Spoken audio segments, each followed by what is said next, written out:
കടായി വെക്കാം, ചട്ടി വെക്കാം, എണ്ണ ഒഴിക്കാം, കടുകിടാം, എത്തിച്ചു കൊടുക്കാം. കടുക് പൊട്ടി ഉപ്പും തേങ്ങയും മഞ്ഞൾപ്പൊടിയും ക്യാബേജും ഉള്ളിയും പച്ചമുളക് പൊടിയും നമുക്ക് ഈ ചട്ടിയിലോട്ട് അങ്ങോട്ട് ഇട്ട് കൊടുക്കാം. ഇനി നമുക്ക് ഈ ചട്ടിയിലുള്ള സാധനങ്ങൾ ഇളക്കി കൊടുക്കാം.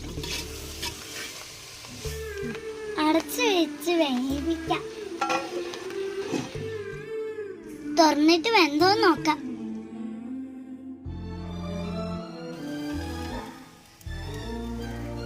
ഇനി നമുക്ക് വെന്തോ നോക്കാം.